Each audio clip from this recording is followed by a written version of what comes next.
हम सब लोग मित्रों आज यहां पर इसलिए आए हैं कि हमारे देश के यशस्वी प्रधानमंत्री नरेंद्र मोदी जी ने किसानों के लिए कैसे कानून बनाए कि जिन कानूनों के माध्यम से देश का किसान समृद्ध कैसे बनेगा। देश का किसानों के बारे में आजादी के इन 70-75 सालों के बाद भी किसने चिंता करने का काम किया था? आज एक किसान समुदाय यहां पर बैठा है। कांग्रेस ने इतने सालों तक इस सत्ता में रह करके किसानों के बारे में कब चिंता की थी? लेकिन मित्रों, आज इस किसान सम्मेलन में मैं आज आपको बहुत गंभीरता के साथ एक बात कहना चाहता हूं। मेरे किसान मित्रों, मैं आपसे पूछना चाहता हूं, अगर कोई व्यापारी अपना प्रोडक्ट बनाता है तो उसका मूल्य कौन तय करता है? व्यापारी अपना मूल्य तय करता है। के लिए जाते हैं तो उस प्रोडक्ट का मूल्य कौन तय करता है? वो उद्योगपति उस प्रोडक्ट का मूल्य तय करता है। अगर कोई भी इस प्रकार की चीजें देश के अंदर करना चाहता है, कोई कलाकार अगर अपनी कला के आधार पर कोई मूर्ति भी बनाता है तो उस मूर्ति का मूल्य क्या होगा, ये वो कलाकार तय करता है। मित्रों, मैं कहना चाहता हूं, इस देश के लोकतंत्र के अंदर, इस संवैधानिक व्यवस्था में सबको अपना अधिकार है। मुझे ध्यान में है, हमारे यशस्वी मुख्यमंत्री मध्य प्रदेश के एक किसान परिवार से उस किसानों का दर्द, गरीबों का दर्द वो जानते हैं। देश के यशस्वी प्रधानमंत्री नरेंद्र मोदी गरीबों के, किसानों के दर्द को जानते हैं, उस व्यवस्था को जानते हैं। मित्रों, मैं कहना चाहता हूं कि जिस प्रकार से सबको अपने मूल्य निर्धारित करने का अधिकार है, ये फंडामेंटल राइट है। तो मित्रों, अगर इस देश के अंदर अगर किसान को लगता है कि मेरी फसल जो तन मन से मेहनत करके पसीना निकाल करके किसान अपनी फसल को पैदा करता है, तो मित्रों, मैं किसान भाइयों से पूछना चाहता हूं, आपका ये अधिकार आपको मिलना चाहिए कि नहीं मिलना चाहिए कि किसानों का मूल्य, अपनी फसल का मूल्य हम सब तय करेंगे, इस देश का किसान तय करेगा? मुझे बताइए मेरे मित्रों, अपने मूल्य को तय करने का अधिकार हमको है कि नहीं है? जरा ताकत से बताइए। ये आवाज उस आंदोलन तक जानी चाहिए। हमारी फसल का मूल्य जो मेहनत के आधार पर हम तय करते हैं, ये मूल्य तय करने का अधिकार भारत के किसानों को मिलना चाहिए कि नहीं मिलना चाहिए? ये आवाज किसानों की है। ये फंडामेंटल राइट हमारा है कि हमको भी हमारे मूल्य, हमने जो फसल पैदा की है उसका मूल्य का अधिकार हमें मिले। ये किसानों की आवाज के आधार पर देश के प्रधानमंत्री ने 3 प्रकार के बिल ला करके एक्ट जो बनाया है, वो किसानों के समृद्ध और संरक्षण करने के लिए बनाया है। इसलिए मित्रों, मैं कहना चाहता हूं, ये अधिकार हमारा है और उस अधिकार को देने का काम आजादी के 75 सालों के बाद देश के प्रधानमंत्री नरेंद्र मोदी ने देश के किसानों को दिया है। इसलिए मैं चाहता हूं कि जोरदार तालियों से देश के प्रधानमंत्री के समर्थन में खड़े होकर के हम आवाज को बुलंद करें। लेकिन मित्रों, दुर्भाग्य है, कह रहे एमएसपी खत्म हो जाएगी। कांग्रेस के मित्र और वामपंथी लोग जो हमेशा देश के खिलाफ खड़े होने का काम करते हैं, जो हमेशा तय करते हैं मोदी जी कुछ अच्छा कर रहे हैं तो इसमें व्यवधान कैसे डाला जाए,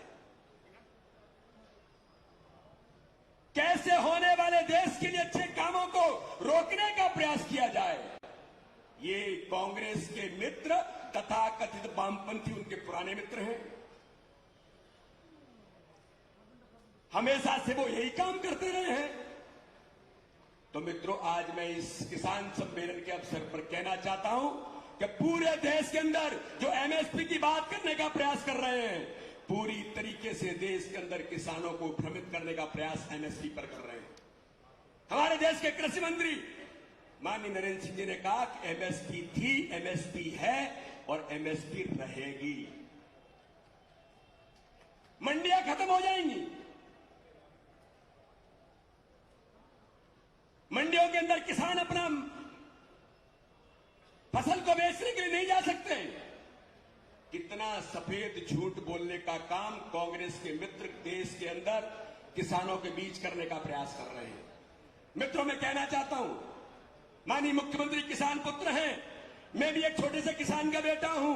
मुझे ध्यान में है कि गांव से जब फसल लेकर के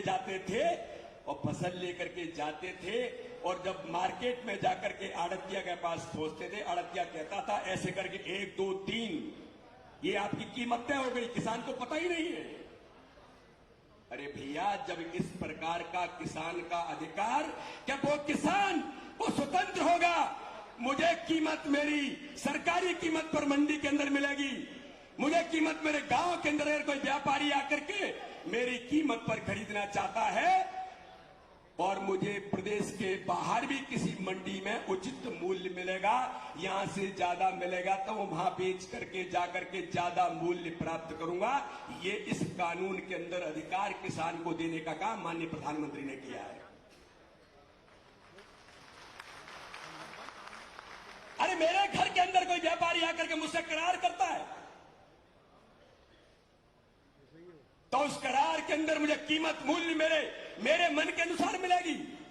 लेकिन कांग्रेस के मित्र लगे हैं तथाकथित वामपंथी, जो देश के विरोध में हमेशा खड़े होते हैं। इस बात को जनजागरण करने का काम ये बैठे हुए किसान समुदाय को पूरे देश के अंदर, पूरे प्रदेश के अंदर कोने कोने में हमको करने की आवश्यकता है। कॉन्ट्रैक्ट फार्मिंग के बारे में मैं एग्रीकल्चर का विद्यार्थी रहा हूं। आज आवश्यकता है देश के अंदर कि किसान समूह बना करके हम कैसे क्लस्टर बना सकते हैं, यहां पर बड़े पैमाने पर हम किस प्रकार से फसलों के क्लस्टर बनेंगे, उसके आधार पर किसान आगे बढ़ने का काम नई तकनीक के साथ काम करेगा। मंडियों के अंदर आधुनिक आधार पर हमने ई मंडी बना करके, यही मुख्यमंत्री शिवराज सिंह चौहान जी से लेकर देश के अंदर ई मंडियों के माध्यम से कहां पर कौन सी सुविधाएं मिल सकती हैं, ये किसानों के लिए अधिकार और सुविधाएं देने का काम भारतीय जनता पार्टी की सरकार ने किया है। मित्रों, मैं पूछना चाहता हूं, मध्य प्रदेश के अंदर 2003 से पहले कांग्रेस की सरकार थी। कांग्रेस की सरकार ने किसानों को कभी पानी दिया था क्या? किसानों को कभी बिजली दी थी क्या?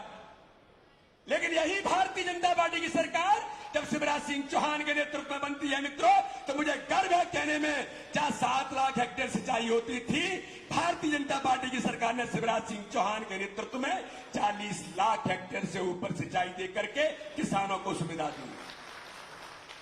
देश के यशस्वी प्रधानमंत्री अटल बिहारी वाजपेयी जब थे, तब अटल बिहारी वाजपेयी जी ने कहा था कि किसानों का गांव सड़कों से जुड़ना चाहिए। तो प्रधानमंत्री सड़क योजना किसने दी? भारतीय जनता पार्टी की सरकार ने, श्रद्धेय अटल बिहारी वाजपेयी जी के नेतृत्व में, कि गांव का किसान मंडियों तक कैसे पहुंचेगा, वो सड़क की सुविधा देने का काम भाजपा की सरकार ने किया। मंडियों की सुविधाएं देने का काम, आधुनिक मंडी बनेंगी, यह किसने किया? यह भारतीय जनता पार्टी की सरकार ने किया। और शिवराज सिंह चौहान जी ने तय कर दिया कि किसान किसी भी कीमत पर, किसी भी रूप में परेशान नहीं होगा। तो 0% पर ब्याज, मैं कांग्रेस के मित्रों से पूछना चाहता हूं कि 0% पर ब्याज किसने दिया? अरे आप तो ब्याज माफी की बात करने आए थे। किसानों से छल कपट झूठ बोल करके अपने घर रवाना हो गए। आपका नेता जो किसानों के लिए कहता था राहुल गांधी के 10 दिन में कर्जा माफ होगा, आपने कर्जा माफ तो नहीं किया, आप किसानों के साथ छल कपट करके, धोखा दे करके चले गए। और मित्रों, मुझे गर्व है मध्य प्रदेश के किसानों पर, मुझे गर्व है भारतीय जनता पार्टी के कार्यकर्ताओं पर, और मुझे गर्व है मेरे मित्र, मेरे मुख्यमंत्री और इस बैठे हुए इस नेतृत्व पर, कि जिन्होंने जब 28 विधानसभा के चुनाव हुए तो कांग्रेस के झूठ का पर्दाफाश करने का काम इन किसानों ने और भारतीय जनता पार्टी के कार्यकर्ताओं ने किया।